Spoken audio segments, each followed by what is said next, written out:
Sibuk itu indah. Jangan sampai ada ruang kosong dalam hidup kita tanpa karya dan amal yang nyata. Sebab disinilah hukum kevakuman akan bicara.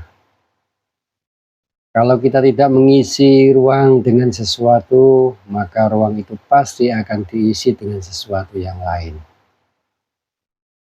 Ketika kita tidak aktif menyibukkan diri dalam kebaikan, niscaya kita akan disibukkan dengan keburukan.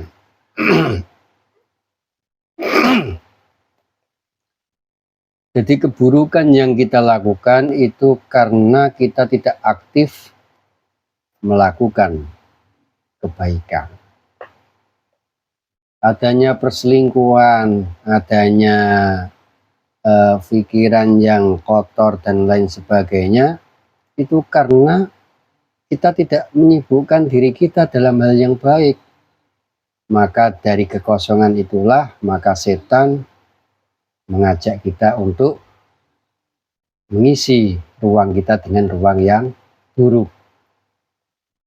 Jadi sibukkan setelah kita kerja, sibukkan. Karena rata-rata orang berbuat buruk itu karena kurang sibuk dengan hal yang baik.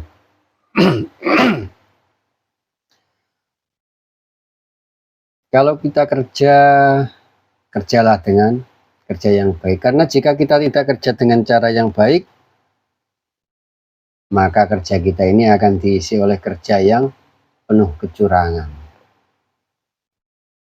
Jangan sampai kita melakukan sesuatu yang merugikan orang lain. Ingat, jangan pernah meremehkan kebaikan sekecil apapun.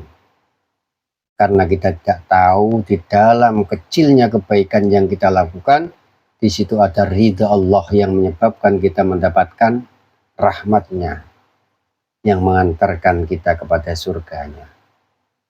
Dan jangan pula meremehkan keburukan sekecil apapun, karena kita tidak tahu bahwa di dalam kecilnya keburukan yang kita lakukan, di situ ada murka Allah yang menyebabkan kita jauh dari rahmatnya, yang memutuskan kita dari rahmatnya, sehingga hanya murkanya yang kita dapatkan. Naudzubillah. Ojo bosen dadi wong apik. Lakukan sekecil apapun kebaikan yang mampu kita lakukan.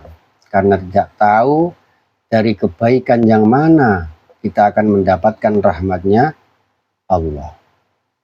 Sayyidina Umar bin Khattab, dia terkenal dengan keadilan, terkenal dengan kedermawanan, terkenal dengan sholat malamnya.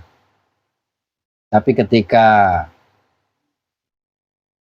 Sayyidina Umar bin Khattab meninggal, banyak ulama-ulama yang bermimpi bertemu dengan Umar bin Khattab.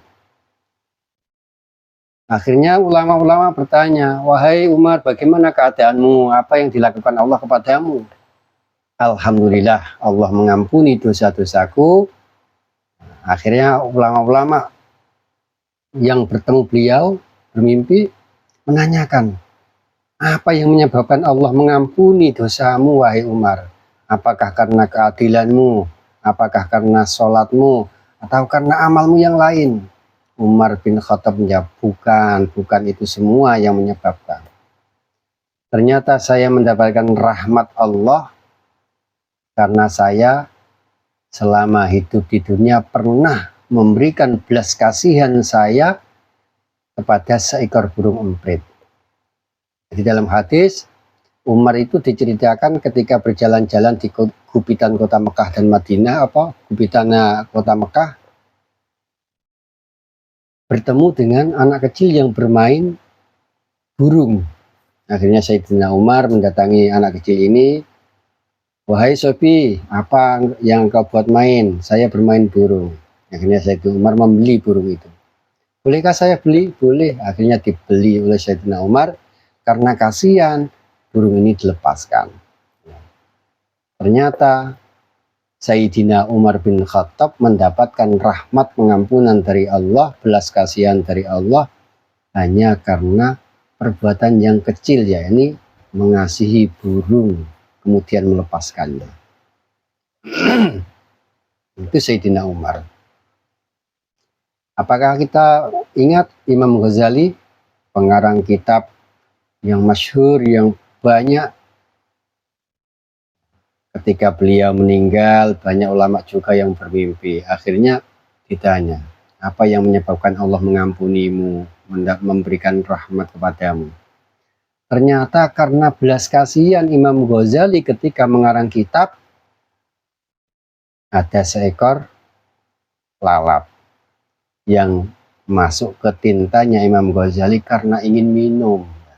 Tahu Imam Ghazali ada lalat yang masuk minum di tintanya Imam Ghazali ketika mengarang kitab. Yaitu, makanya jangan pernah meremehkan kebaikan sekecil apapun dan jangan pernah meremehkan keburukan sekecil apapun.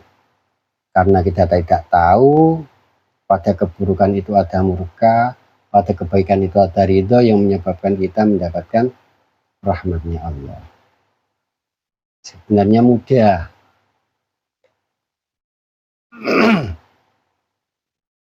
Jadi mari kita belajar untuk saling mengasihi, karena di dalam hadis disebutkan ar-rahimuna yarhamhumur rahman irhamu man fil ard yarhamkum man fis sama. Belas kasihanlah kamu, irhamu man fil ard. Kita diperintahkan untuk memberikan kasih sayang kepada manusia yang ada di bumi, semua makhluknya Allah. Man fis sama. Yarhamkum man fil ard yarhamkum man fis sama. Ketika engkau telah memberikan kasih sayangmu kepada makhluk Allah yang ada di bumi, maka engkau akan mendapatkan kasih sayangnya orang yang ada di langit.